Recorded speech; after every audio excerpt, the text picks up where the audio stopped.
For my thoughts on all the latest happenings in the NFL in a completely relaxed, unscripted format, be sure to check out my channel, JG9 News. And now, on with our feature presentation. October 21st, 1984. Week 8 of the NFL season, and we've got a battle on our hands down at Texas Stadium between the Dallas Cowboys and the New Orleans Saints. It's a special Sunday night edition of Monday Night Football, as ABC used to do on occasion back then. And what we got was one of the greatest Monday Night Football games of all time, as the Dallas Cowboys, trailing 27-6 entering the fourth quarter, stormed all the way back to score the final 24 points of the game, winning it 30-27 in an overtime thriller. Aside from being an incredible comeback, this game is notable on the national stage for two reasons. Number one, this was the final game ever for Hall of Fame quarterback Ken Stabler, as he was so bad on this day, going 2 for 9 with no touchdowns, 2 interceptions, and a passer rating of 3.2, which is worse than if he did nothing but spike the ball into the ground on every single play, that he decided immediately after the game, and immediately after coming in relief, only to blow the massive lead, to retire. He said, "Nope, I don't have it anymore," and walked away basically the day after the game. And number two, this game started at 9:45 Eastern, starting way later than your typical Sunday night game, or heck, even your typical Monday night game. We'll get to why that was the case in a little bit. However, I want you to imagine that for this incredible game, that you couldn't watch the entire thing, because your local ABC affiliate, for some insane reason, decided to show something else. Imagine that a game starts, and you can't watch the first quarter of the game, simply because your affiliate decided not to show it, and showed something else that no one else across the country was getting, and seemed, shall we say, incredibly pointless.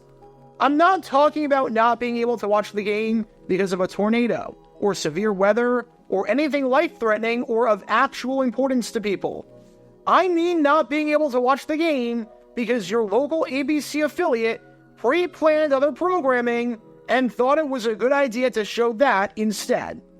Well, up in Boston, that's the problem that a ton of Cowboys and Saints fans in the area, or heck, even football fans in the area, face due to one of the most insane broadcasting controversies of the entire 1984 NFL season. You probably haven't heard of this if you didn't live in Boston at the time, but this deserves a deep dive today. Because 4 decades later, this is the story behind one of the craziest controversies in Monday Night Football history. Before I talk about the actual incident in question, we need some context to understand why the heck this game was starting so late in the first place. In the late 1970s and the early 1980s, ABC got an increased package where they got to show more games. Obviously, since they can't show more games on Monday, since they already had a game every Monday, and any Monday night doubleheaders would royally screw up television schedules and local news and make a lot of people upset, they showed some extra games on other days. Mainly, these games were on Thursday nights, but about once or twice a year, they would show a game on Sunday night, making Football Sunday for fans a triple header. As a side note, to learn more about how that came to be, click the card in the upper right corner.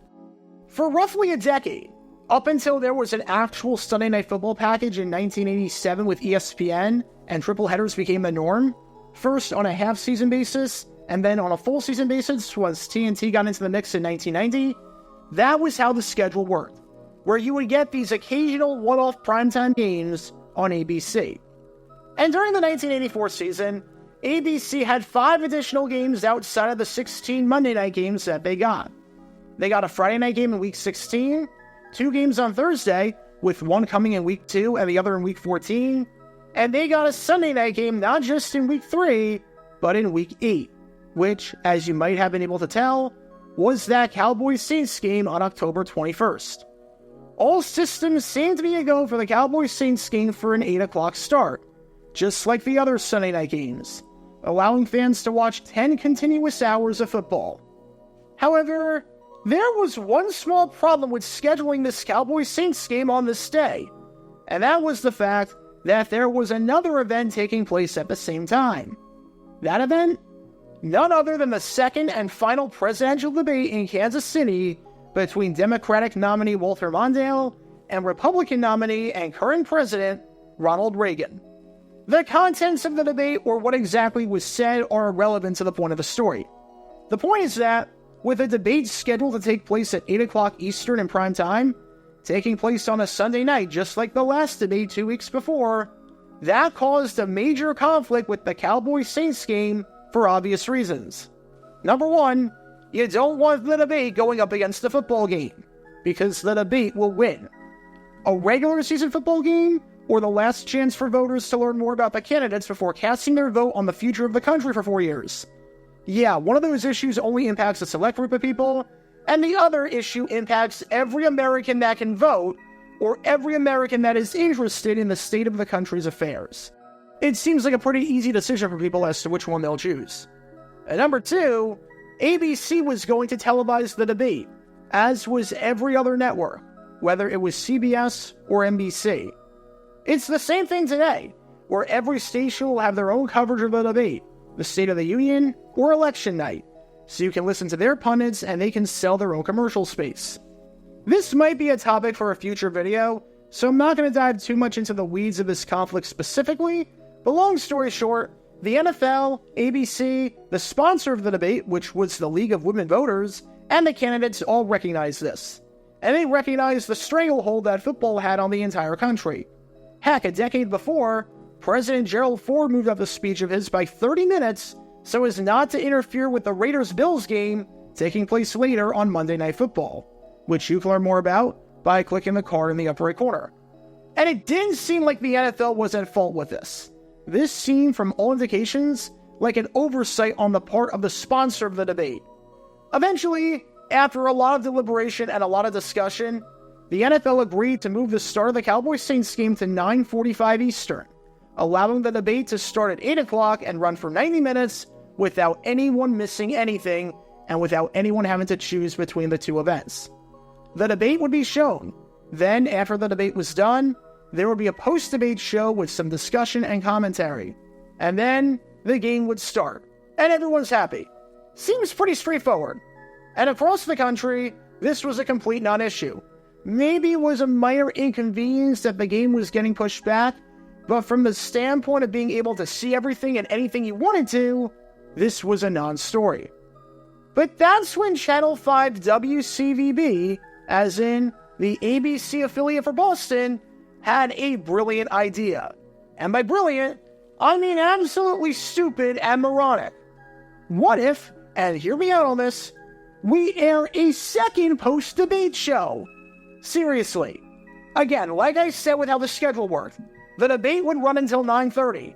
There would be a post-debate show from 9:30 to 9:45, and then the game would start. But WCVB decided that this wasn't good enough. We need more. Never mind the fact that the rest of the country was perfectly fine with just one post-debate show. Never mind the fact that this election turned out to be the most lopsided ever, with Reagan defeating Mondale 525-13 in the electoral vote, with Mondale winning just one of the 50 states, with that being his home state. And even that in Minnesota was close and was decided by less than 4,000 votes. Never mind the fact that you probably already knew which candidate you were voting for. Never mind the fact that we already had a debate before this and did the same song and dance. Never mind the fact that in the eyes of many, I'm not even sure that we need one post-debate show to begin with, because it's just a recap of everything you heard. Nope, we need a second post-debate show. Because in Boston, if you wanted to watch the start of the Cowboys-Saints game at 9:45 p.m., too bad. WCVB was going to do a 30-minute post-debate show where they would send anchor Mary Richardson and assistant news director Emily Rooney to Kansas City, the site of the debate, and they would talk about what they just heard. And this meant that if you were in Boston, only at 10:15 would you go to the Cowboys-Saints game, which was already in progress, and where you would be completely in the dark as to what the score was until ABC showed the score on the screen, which could be any time, since there was no permanent score bug back then. Seriously. Imagine if CBS showed 2 games on a particular Sunday, showing one game at 1 o'clock and the other at 4:25. The 1 o'clock game ends, the CBS crew does a post-game show, and then your local CBS affiliate does a 30-minute post-game show, which is just, in many ways, a rehashing of the post-game show you just watched. And because of this, your CBS affiliate doesn't cut into the 4:25 start time game until 5 o'clock, so you missed a quarter of it. Well, that's exactly what happened here. For some reason, that's exactly what happened here. Said one writer on this laughably bad and questionable decision, pity the Channel 5 switchboard operator. Was there a reason why WCVB was the only one to do this? Better yet, was there a reason why they were doing this at all? I don't think it had anything to do with informing the voters or them genuinely believing that they were serving the best interests of Boston. I think it was because they had a shiny new toy, and they wanted to show it off, even though no one cared. You see, WCVB got this brand new van, which was revolutionary. This van allowed for a television station to get a signal via satellite, allowing them to report on things live from anywhere in the world. Without the van, you could only get a television signal for 50 miles, but with the van, you could get the signal from anywhere. WCVB was the only station on the entire East Coast that had such a van, so they were the only ones capable of doing this. And they decided that, by God, they were going to put that van to use and make sure everyone knew about it. With the debate in Kansas City roughly 1,500 miles away, WCVB was going to show the greater Boston area that they could do these super cool things that they previously couldn't do, even if it came at the expense of the viewers in question. Because let's be honest, yes, it's cool that you have this shiny new toy of yours and you have this uplink van. Good for you.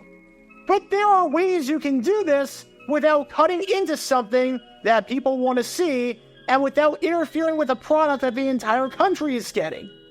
It's almost like if you buy a new, state-of-the-art fire extinguisher and you want to show it off to your friends at your party.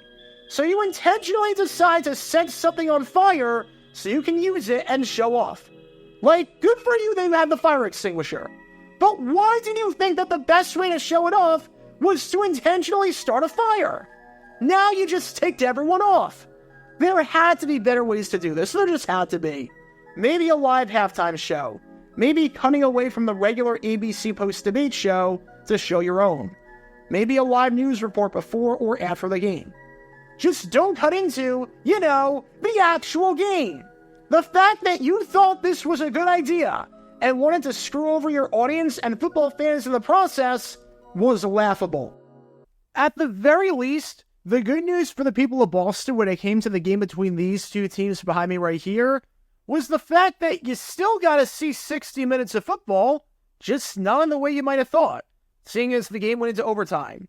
On top of that, not that there's ever a good time to miss part of a game, but if you're going to miss a part, the first quarter was probably the best quarter to miss, seeing as there were 54 points scored in regulation, and of the 54, only 3 of them, or about 5%, were scored in the first quarter, and that was the only quarter of the contest without a touchdown.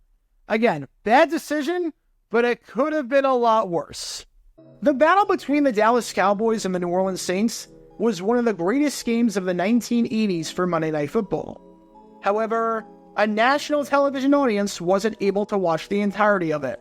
Or rather, one rather large market wasn't able to watch the entirety of it. During the debate, you may have been rooting for Mondale, or you may have been rooting for Reagan. You may have been red, or you may have been blue. But if you were in Boston and were a football fan, after the debate, you were both red and blue. Red with anger that you couldn't watch the game, and blue with sadness that you couldn't watch the game. Somehow, in Boston, the debate managed to unify the populace.